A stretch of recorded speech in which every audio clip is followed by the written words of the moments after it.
This is Coffee with Kelly, a dynamic podcast that's dedicated to driving positive change in school safety. I'm your host, Ethan Woodman, Product Marketing Specialist for Crisis Go, and I'm joined by my esteemed colleague, Kelly Moore, Senior School Safety Specialist for Crisis Go. Our mission is to empower you with essential knowledge, tools, and inspiration required to foster a safer and more secure school environment. We hope this podcast will be the catalyst for transformation in your schools. Join us as we continue to dive into the world of school safety. Alrighty. Good morning, Kelly. Morning, Ethan. How's things coming at the Woodman household? They're coming. You told me you're going to be a prisoner there for the next 3 months, is what you said to me. I didn't use the word prisoner. I just want to make that known. That's what I heard. Just about next 3 months. Why is that? Why are you going to be a prisoner for the next 3 months? Usually on a couple days or whatever, I go over my parents and have them watch Felicity, but now there's going to be another child. So for those first 3 months, the wife stays home. So I have no need to go over the parents on a regular basis. So awesome. there might be some chaos in the background every once in a while that hopefully Calvin can edit out post. Yeah. Well, that's exciting. Yeah, another little girl. So still a girl dad. Yeah. Being a girl dad's good. Yeah. She's wild right now. Yeah. She likes to jump around and do things that can hurt herself. Awesome. Yeah. But that's okay. As long as just don't hurt yourself too much. We're good. Right? That's how they learn. Yeah, you can hurt yourself a little bit, but yeah. I don't want to have to take you to the hospital. I don't want to have to do that. Yeah, you don't want to do that. Look at you with your cover on your coffee. That's awesome. Heck yeah, man. I posted this on LinkedIn and I got so many impressions because I tagged Yeti in it. Oh, It's marketing for you. Yeah, we're going to need to get some new cups. We were at Vegas last week and we gave out all of our cups. What? What do you mean you gave away all our cups? You didn't say that before. We did. Like, what do you mean? Like, are you being like? Did you actually give away all our cups? Mm-hmm. We had some very good conversations. How many cups did you give away? Well, not as many as you think. Several of them got broke in shipping, so we didn't have as many as you would think. But that being said, good conference last week. We have an article to discuss. We do. I won't read it word for word for the most part, but so this was an article about someone's experience with the event that happened. What was it, a week or two ago or something like that, where the guy essentially walked into it was a high rise building with a AR styled rifle, and I think he killed a few people, didn't he? 3. One of them was a police officer. Yeah. This person was actually in a building across the street. Mm-hmm. And so I think she was there a little bit later than it was, I think past 5 o'clock. It was maybe like 7 o'clock or something. Basically, she got down to the lobby, and then that's when she was told to essentially shelter in place. Mm-hmm. And she had made some comment before that she was hearing, sirens and blah, blah, blah. And like, that was a normal thing for that area, which is kind of interesting to me because it's like, you're so used to hearing that like when you hear it for an emergency, you don't know the difference between the two. So I think that's an interesting point to make. But let me clarify this. New York City, Manhattan. Yeah. There's 1 million-ish people there, right? Right. So there's always emergencies going on. Maybe not that impact her or that area directly. Right. But when you walk around New York City, there are sirens going all of the time. Yeah, it's like people probably that live there just almost become numb to it. They are. It's just background noise.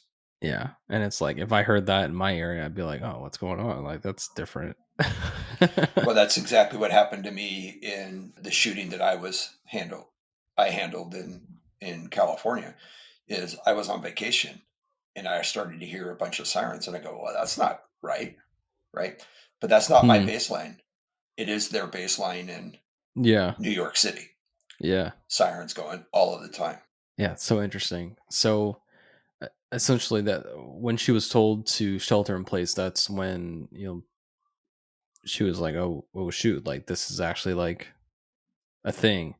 Right here. And Right. yeah. And I think she was actually told to either she was told to, or she went back up to like the 14th floor or something like that. And then I don't know if this was something that she obviously must have said this to somebody in this article, but so I will read this. So it's, if the confirmation of the shooter sparked fear in me, those three little words, the command to shelter in place, set it ablaze. I knew that sheltering in place served an important purpose for emergency responders, minimizing a threat, but wasn't sheltering in place what they told people in the South Tower to do after the North Tower was struck on 9/11? Wasn't sheltering in place what people who had no other means to escape did when Hurricane Katrina hit? Wasn't sheltering in place what people in Paradise, California were forced to do when the roads were blocked and there was no way to escape the fires? I think that's probably the most interesting point in the article. Mm-hmm. I don't know if you want me to elaborate on why that's interesting or if you want to take that. We can both take it. So why don't you give me your take on it first? Because there's so much to unpack here. Yeah. So, I mean, obviously, the difference between these events that she references and the event that she experienced was that one is an active shooter, so a person with a brain that can make a multitude of different decisions at a whim. And it's like the other ones are environmental, essentially. 9/11 was a little bit beyond environmental, obviously, because it was people that made the decision to fly planes into the Yeah, towers. but it But was human intervention that caused the environmental concerns. right. So I mean, Right. it's like they're all different. They're all Mm-hmm. very different situations. Like one is fire, one is a hurricane. When you start looking at the differences, first of all, she's looking at only the failures of sheltering in place and not all Mm, of the thousands and thousands of successes. right, Right. right. So, and we have to say what we have to define failure. If you want to unpack each one of these a little bit, just sheltering in place at 9/11, the issues were so vast that people didn't never could comprehend what was about to happen, right? And everybody there, engineers, people in the emergency response profession, everyone who was there, not one person said this building's going to collapse and then this building's going to collapse. Not one person. That was not an issue until they started to collapse, right? And then Mm, when they start to collapse, then it becomes too late, or you have about 30 seconds to get 3,000 more people out of a building. And that's improbable. So, was it the right decision in hindsight? No. But when you're there, that was probably the best decision they could make because they didn't know what was going to happen outside. Stuff was falling outside, and debris and stuff was injuring people outside. So mm, they probably thought the best action was hold still, clear the hallways, so we can start evacuating people in an orderly manner. We can start rescuing those that are injured, and we can start doing our jobs. I give zero fault to a shelter in place command for 9/11. Now you go into Katrina. Katrina, and in fact, I'm currently watching a miniseries on the whole events of Katrina, and there's mm. a little bit of a spin on the storyline, but and I'm not going to go into that. If you want to watch it, it's on Netflix or something like that. The issue was, and I saw this in many fires and I've seen it in floods and so forth, is people do not heed warning. And when the hurricane was coming, there were several days in advance that they were warning people. And they were telling people to evacuate several days in advance, saying, this is going to be a big one. This is going to be a big one. And people just didn't do it. They were out in their yards. It was a hot day, which coincidentally, it was a hot day, and heat and the water fuel and feed hurricanes. So they're thinking this is a great day. They're out playing, cooling down, and all of a sudden hurricanes are coming, right? So now one of the statements that was said, if you have no other option, shelter in place. So that's the final command, right? Shelter in place. If you can't get out now, shelter in place. Just because somebody tells you to shelter in place, one, doesn't mean you have to, but you should, because when they're telling you to do that after 3 days of telling you to evacuate, yeah, you have no other options. And the best option is to shelter in place because going outside is more dangerous. So they're taking the lesser of the evils. Were there people who died as a result? I'm guessing yes. But that's not the fault of the people who are telling you what to do. mostly it's not going to be because you sheltered in place. It's because you may have ignored the prior other warnings that happened days before. That's right. Yeah. So I just go back to my last big emergency, which was, it was a combined emergency because it started out as a large fire, and then we have torrential rains, and then we have this debris flow that ended up killing 23 people. Wow. We spent a good 3 days prior to trying to get people to evacuate. With that process, we're giving them warning and we're telling them it's coming to the best of our ability, because it's very difficult to predict exactly where something is going to land. And when you have a large storm system coming at you, a single degree in shifting where it's going can mean, by the time it hits land, hundreds of miles. Having just that knowledge to evacuate, and then you look back at, well, a lot of these people in New Orleans were poor and couldn't evacuate. So that's an issue. That would be a bigger issue to me than telling them to shelter in place.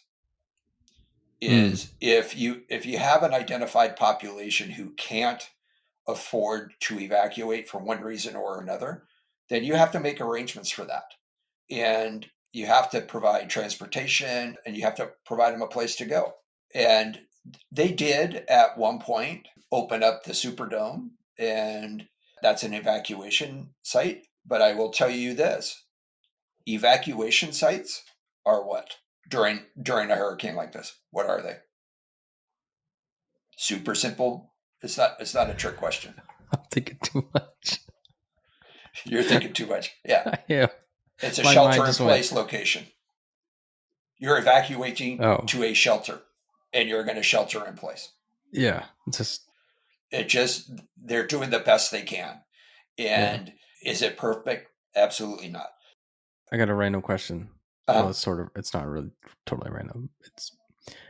Do they design stadiums with that in mind? Do you think every stadium nowadays is designed as like, hey, this could be an alternative, like shelter in place type of thing? I don't believe so. They do schools and stuff, right? So schools are generally considered critical infrastructure for a couple of reasons. One, they're built to withstand fires. Like I've said before, 1958 was the last time we had a death in a school related to fire. They're built to certain standards. They are often used for emergency shelters. So more and more states are requiring new construction to meet these standards. So schools are. Stadiums, probably not so much, especially back in, I think that was 2005, Katrina. The Superdome, it was one of the first enclosed stadiums. So the hurricane started blowing it apart and they were starting to have rain in the shelter. So it undoubtedly saved thousands of lives being able to get to the Superdome. But I don't think the construction is such. It's probably better now, depending on where you live and the likelihood that you're going to have something like that. As an example, you might have a better construction up in, let's say, Minnesota, because the roofs of those buildings have to be able to support a snow load, right? Like a jillion pounds of snow. Yeah. So they might have a different construction than, let's say, the Allegiant Stadium in Vegas. Gotcha. So, but a good question. But when you start looking for places and you have hundreds of thousands of people to worry about, then you have to start looking for places that can hold 70,000 people, 100,000 people, right? And you have to do the best you can, right? So now you get into the Paradise. Again, Paradise Fire was immediately after our fire, and it became the largest fire. Like, we were the largest fire in California history.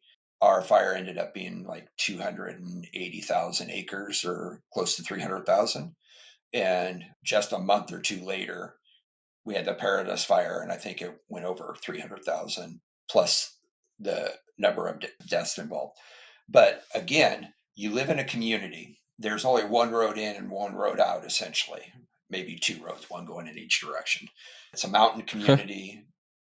What's that? I was just laughing that you said there's one road in, one road out. It's very limited.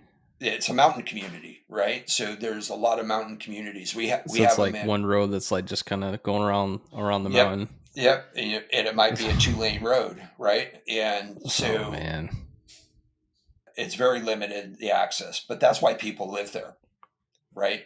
And out of the way, out of the way, they're generally a much hardier person than somebody who lives in a city, and much more resilient. And I'm not saying city people are soft or anything, but they just don't experience that, right? Yeah. They just don't experience that type of life. And people live out in these areas because they want to be away from people. They don't want to be told what to do. They want to live their lives the way they want to live their lives. And that's just the fact of life. That's why I live in New Hampshire. Right? But it's one of those things that you could tell these people this fire is coming. And if I remember correctly, the rate at which that fire spread was horrific. It spread very, very quickly. But that being said, that's part of understanding what could happen when you live in an area like that, right? So in Santa Barbara, where I lived, we had some mountain communities in the foothills that would practice that evacuation because of the number of fires we had. They would do evacuation drills because one of the concerns one of the dangers of living up there and being able to evacuate is when everyone is trying to evacuate, fire equipment's trying to go up. Fire equipment is typically not small vehicles. No. And so when you're trying to get the fire equipment up and people are trying to evacuate, can clog up pretty quick. So, but some of the communities where I lived practiced that, right? So they called for a drill, and the fire departments helped them, and they would point them, and they had traffic flow patterns depending on what side of the valley or canyon that they lived on. And they would practice doing that to see how long it took them. Again, because of the number of fires we had, we would tell people to pre-stage things that you have to have with you, right? Like a go bag? Yes, but like If you were given a half hour to evacuate, what would you take? Because oftentimes people take way too much stuff. Yeah. Like what you really need is important documents, photographs, things that can't be replaced. TVs, couches, things that you've purchased but you really like, it can be replaced, generally speaking. Right? So we devised a system of red, green, yellow. Red, you would go by and you would put a little red sticker on everything that had to go. Interesting. Yellow was your next priority, and green was if you had 2 days and you could rent a U-Haul and load up your house, then that's what you could do, right? So that you could pre-identify that, and you knew the locations of those critical documents and those valuables that you couldn't replace. Then they would practice that, right? They would see how long it took them to collect their stuff, and so they had an idea. When we issued a warning or an advisory, we would say, this is likely to come. Then they could figure that out. But when you're talking about the Paradise Fire specifically, there were so many things against them coming up that was a very difficult decision. But at some point, it's more dangerous to, to evacuate than it is to shelter in place. Are you risking losing people? Yes. But if you put them all out on the road and somebody panics and gets out of their car because the fire is too close to them and then they run, you've shut down that entire road. Now, everyone in the evacuation route is stuck in the middle of and the they have fire. nowhere to go. And that's kind of what happened in Hawaii. Oh. In the Maui fires, is people were evacuated and people got stuck and they couldn't go anywhere. So they abandoned their cars and ran into the ocean, literally. It irks me a little bit because she's trying to say, well, all of these failures, well, she mentioned 3 or 4 failures, but there's been hundreds of thousands of successes where people sheltered in place and survived even horrific events. We spent 2 days after our floods rescuing hundreds of people who sheltered in place. Was it a good thing for them to do? No, they should have evacuated 3 days earlier. But they decided to shelter in place. Then we rescued them. We lost 23. I'm sure you probably had some people sheltering in place just purely because, like, physically they may not have been able to, like, actually get out. That's possible, but most of those people were removed by family members or with assistance. It becomes more of an issue when you have somebody who requires medical devices or is bedridden and they can't. Yeah, but the arrangements can be made for that stuff. Yeah. Especially for those people in those situations, it's really important to pay attention to those warnings and get out earlier than not. What happens when you have an active shooter in a building? Lockdown, right? Generally speaking, lockdown. And so what do you do when you're in a building next to that? It's like a hold or shelter in place. It's a shelter in place or a secure. And what you're trying to do is keep them inside, because the more walls you put in between you and the assailant, the better off you are.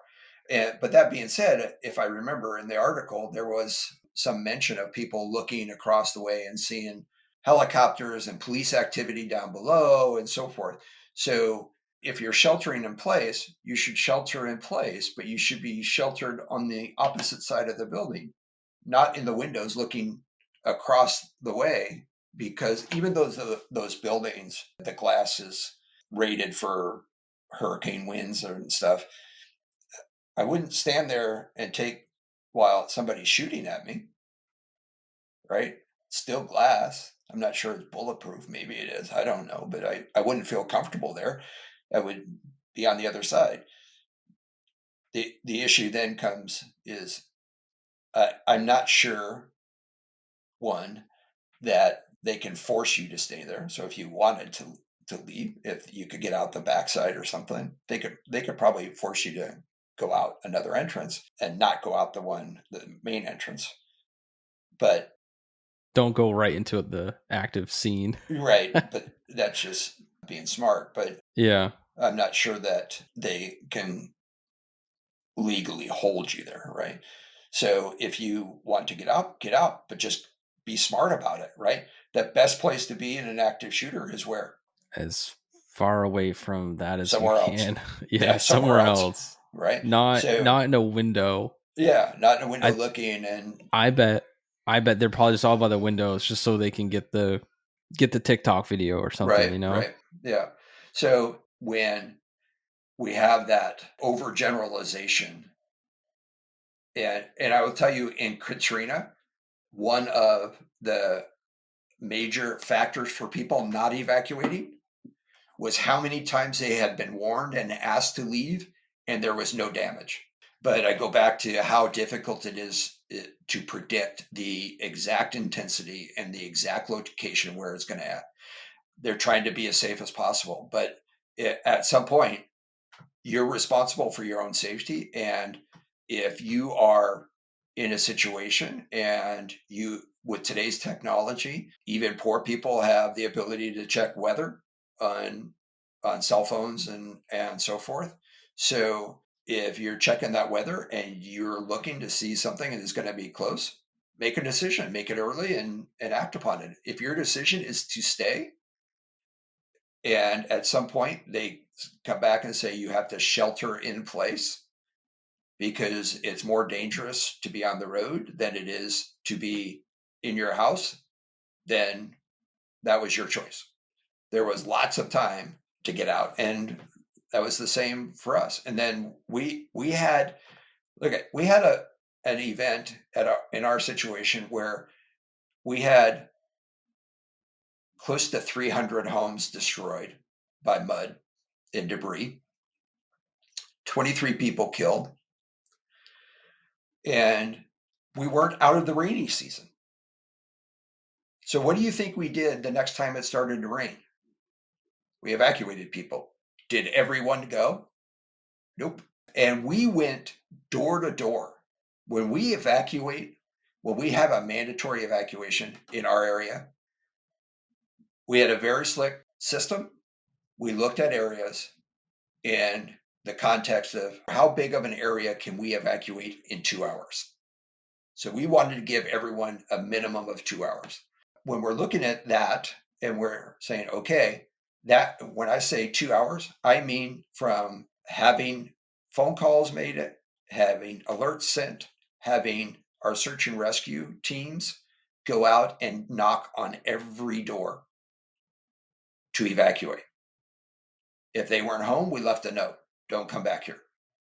Right? So we did every single door. If it was densely populated, that area was very small. So we had to do several teams, right? If they choose not to go, that's up to them. We weren't going to arrest people and forcibly remove them. The decision is theirs. But then you can't turn around and blame law enforcement or the emergency services for not heeding the initial warnings. Sheltering in place was not a bad thing in that circumstance in New York. Yeah. It was not. It was appropriate. Probably the right call. Right call. Yep. It's almost irresponsible for her to write that. Yeah, because then it kind of puts all these questions in people's mind. Well, they told us to do this in here and people died. What should I do? Well, you should be an adult to make your own decision. And based upon the circumstances that you're faced with, what's best for you. All right. So then let's go over a question that you got, Kelly. So the question is, why did I get a question? When did you get a question? Why? Or why? I guess a new thing with Crisis Go where we have this thing called Ask Me Anything, and we ask you anything. Anything. It's a new feature that we're doing. Everyone's asking you all safety stuff, but I think someday I'm going to just ask some super random thing that has nothing to do with school safety at all, just to throw a wrench in there. Kelly will give you his opinion, right? We have to keep it rated G, but yeah. So we're starting a new feature slash channel to engage people with. Is if you have a question primarily about safety, whether it's school safety or what have you, ask it and we'll answer it. You might not like the answer, but you're going to get an answer. I did say internally, but I guess we do post that on socials, don't we? Mm-hmm.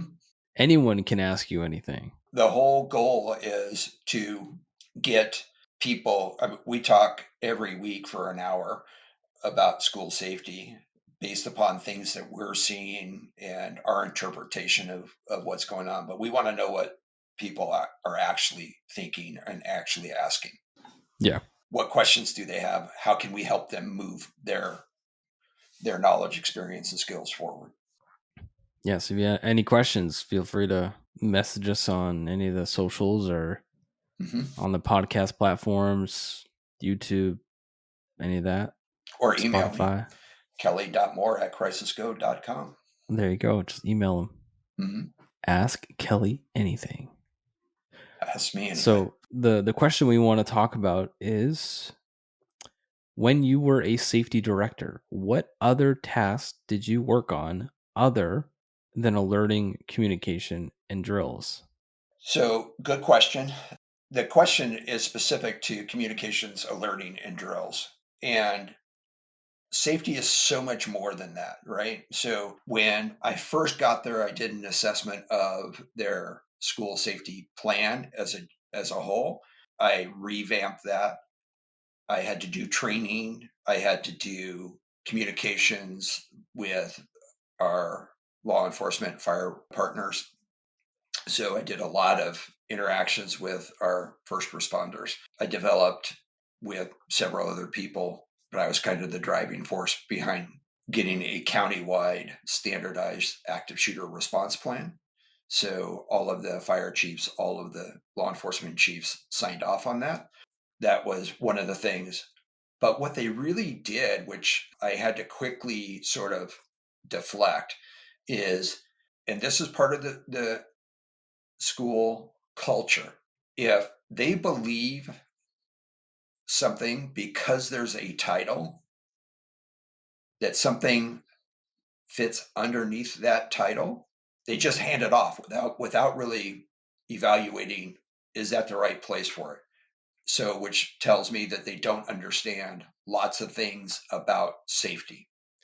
And specifically, what I'm talking about is they started putting like hazardous materials cleanup under my purview, typical OSHA rules and safety issues like workers' compensation. They started saying, hey, you need to do some training about this. That is, both of those areas are outside of my purview, outside of my expertise. So I had to quickly shift that. And, with the hazardous materials, this combined both of them. We had a chemistry teacher who inappropriately handled some acids, ended up spilling acid on her face and stuff. And she hadn't been trained in handling that particular material, and which you would think that a chemistry biology teacher would have been, but wasn't. So I just basically said, because coincidentally, when I was assigned to narcotics, I was part of the methamphetamine lab response team. So we dismantled methamphetamine labs. So I had some idea of chemicals and handling and so forth, but I had enough to say that's not my job. So we hired a industrial hygienist to come in. But those were some of the things that they were trying to put on my plate, because somebody just said, "Oh, it says safety." Hazardous materials handling is safety. OSHA is safety. They started, but you have to make sure the right people get it if you're going to do that. So you have to have some understanding of what you're doing. So I did all kinds of things, but I ended up doing that. We had a couple of incidences, and this did fall into my purview, but it's not alerting, communications, and drills. Was actually going to the incident command when we had a couple of incidences that weren't drills. A lot of that was because of my prior experience. So I did a few of those as well. So maybe with the next portion, we will talk about back to school.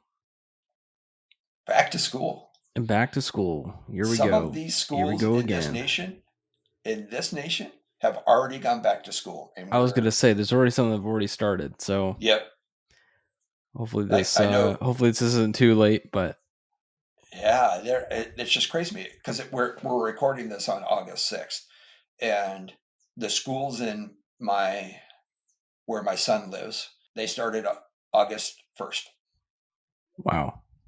And you're just like, they just barely got out. But they probably get out in early May, right? Yeah. Yeah, it just seems off to me.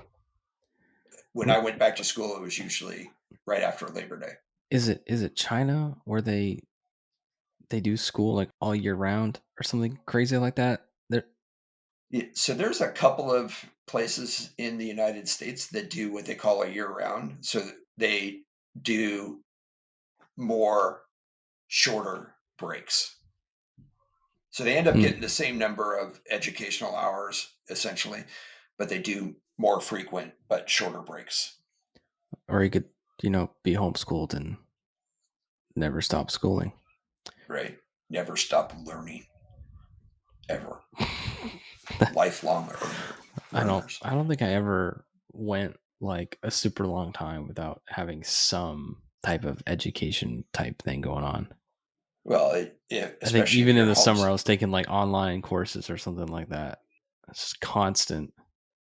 Just the general nature. If your mom and dad are educating you, they're going to turn everything into an educational experience just by nature. They're just going to say, and they will. How does that impact this? Everything. Right. So, which is good, I think. Yeah. We used to go on these trips. Twice we did this. We drove from New Hampshire all the way to California and back.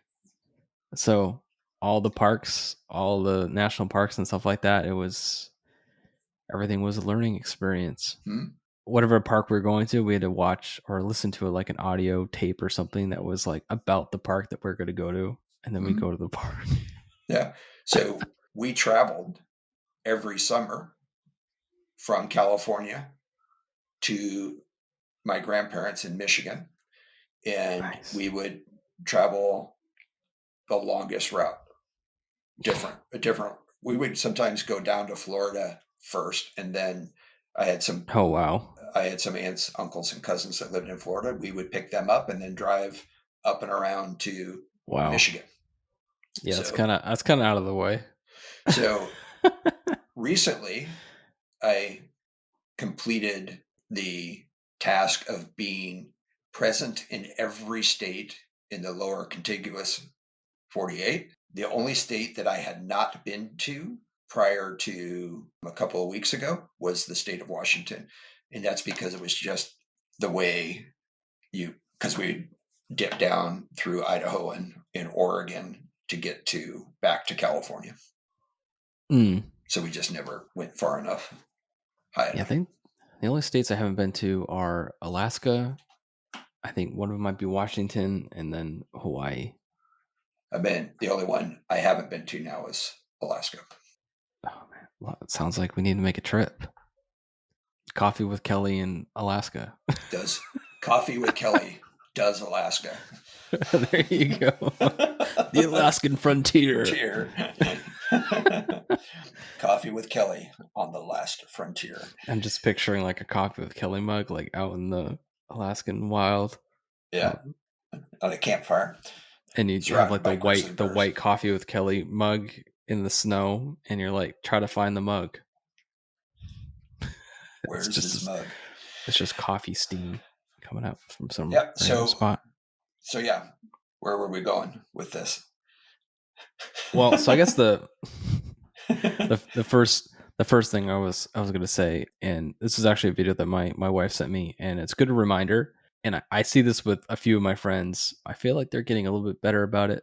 It's all about like social media nowadays. So you want to be proud of your kids. They're going from one grade to the next, and you see like them putting up like a little chalkboard and like their name, what grade they're going into, and then sometimes they're getting a little bit too detailed, right? They're saying like the kid's age, the teacher that they're going to be under, what school they're at, things like that. And Hmm. I think it's a good reminder not to put a lot of this like personal information on there, because there are what we'll call bad actors Yep. more and more on the internet. And the more information they have about your kid, the worse. So put more general things like, I don't know, like maybe something they're interested in, or like, I don't know, their favorite animal, their whatever. I mean, it's like I feel like I just wouldn't do it at all, because I feel like you could still use that to some Yeah. degree, It it I should don't be know. more generic, right?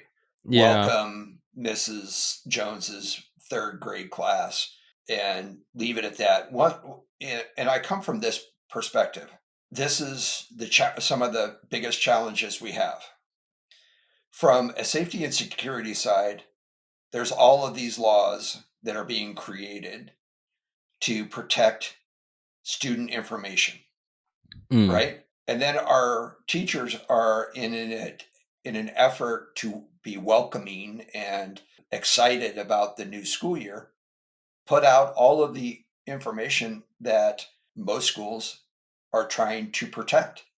And they're blaming vendors, they're blaming Yeah. social media, they're blaming a lot of people. But we get back to, okay, what about your people? What about your staff?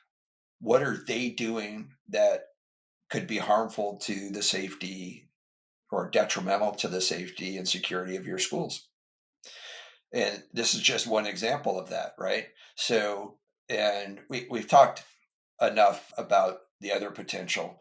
If we don't have a culture that is thinking about safety and security foremost, then we have a culture of this, where accidentally people are putting information on social media that shouldn't be there. And as a culture in the United States, social media is filled with that kind of information. Mm. And you're saying this is not stuff you should be putting on social media. What coffee store you're going to, what coffee you like, what Yeah. what are your habits? This is a day in the life of. I've seen that more and more, right? I like it when And people post their running or their biking routes. yep, yep, Like that's wild to me. yeah. I'm like, what are you doing? And I don't want to overplay this, but I'm going to. Is the women are very big at doing that, and you sit there and say, "Okay, I'm going to go on my run. It's my 2 hour. I'm going to be out for 2 hours." You know what that tells me? Especially if I know about where you live. And if I watch you long enough, I can probably figure it out. There's probably metadata available somewhere that I could figure out where you're living. Some of these will give me at least narrow it down to a city, right? And with Google Maps and stuff, I could figure out pretty quickly. And here's what it means. If you're going to go out for a long run, a 2 hour run, and you're going to use this route, and I notice that you're going by a bike path along a river or a creek. You know what that means to me if I'm a predator? I have about 3 hours before somebody's going to report you missing. you can you can do a lot And in 3 hours. right, you do a lot in 3 hours, and you can drive a long ways in 3 hours. Yeah. And so if you're thinking correctly and you're looking at some of these routes, they're beautiful trails, they're beautiful running routes, and but they're also isolated. They're not Yeah. where lots of people are. It's And intentional that way, so that it makes it a little bit more yep, like out of the way and don't get hit by cars and all that. yep. But there's a negative to it as well. And humans are creatures of habit and convenience. While you look at me today, you wouldn't think that I was an endurance athlete. You'd look at me back then when I was, and you wouldn't think I was an endurance athlete. But I did many marathons and several triathlons. I would go out my house and run the same routes. I would go to the ocean, swim the same courses in the ocean. I would ride my bike the same places because it was convenient and familiar to me, and it got what I needed done, right? But people are like that. They're going to walk out their front door and run. They're going to drive to the closest biking and running trail, and they're going to run and bike on those trails. So posting that kind of stuff, and when you bring it back to the classrooms, posting Monroe Elementary first graders coming back in, while there's a lot of Monroe Elementaries, there's not that many. And I can probably look at accents and I can start figuring things out and I can figure out if it's close to me or not. If I'm a predator and I know that there's a Monroe Elementary down the road, I can figure that out. Is that here? Oh, so let's be smart about it and look at what we're doing with our children's information, with your information. You should be much smarter about it on social media about it. Yeah, it's silly when as a company who's required to protect and establish and demonstrate pretty high levels of data security, how much information our teachers and our school staff is providing. Crazy. All right. So I want you to give me your top 3 things that we should be thinking about for back to school. In terms of school safety. What's my checklist? If I had to make sure I had or is paying attention to 3 things. The first thing is to understand that most of your people have been off for a couple of months. So the first thing you have to do is ease them back into a safety mindset.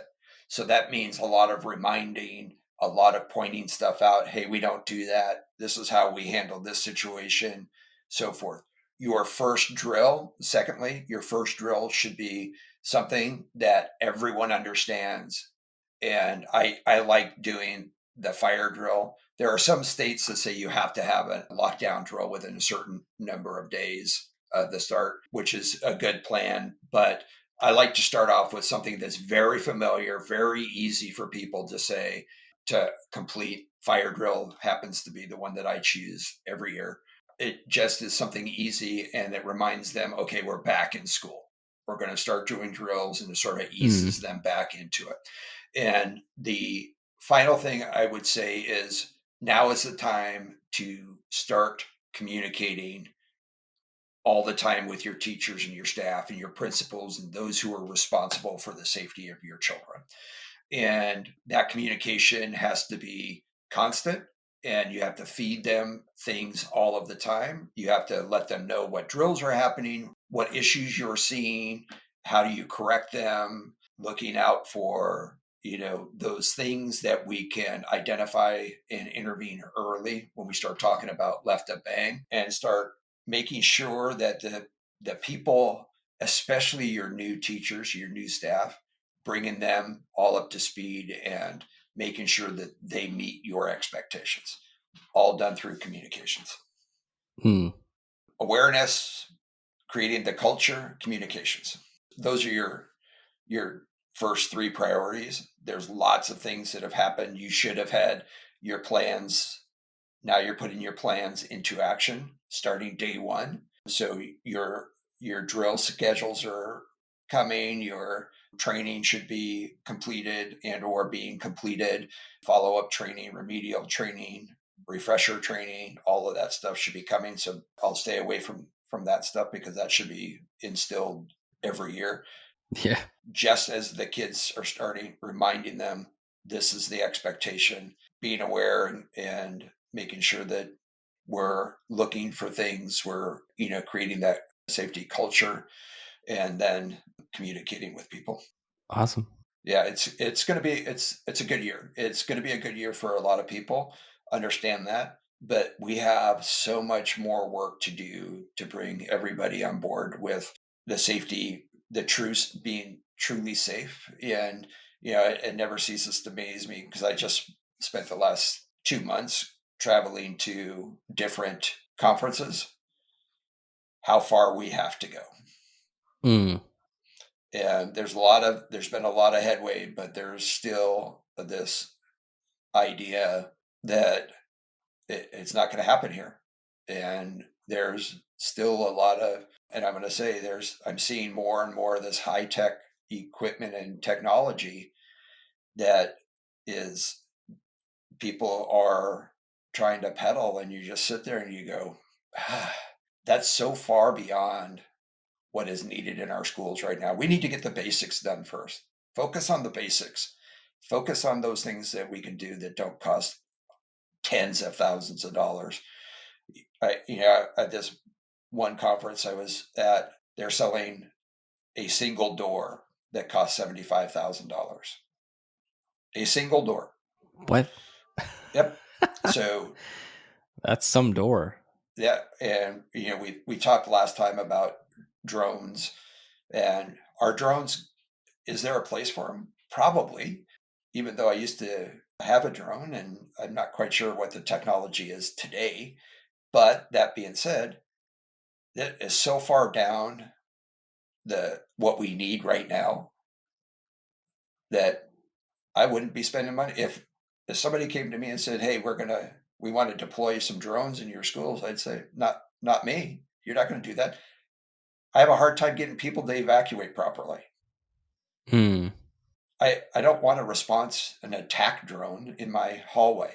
That's not making me safer. I need to make my people safe first. I need the money to do that. I'm going to spend that $75,000 for the door. I'm going to spend that on teaching my teachers how to lock their door. Yeah. Right? Just those priorities. So we have a long way to go, but we're getting better. And I can tell you that I know that what we're doing is right, because more and more people are copying what we're doing.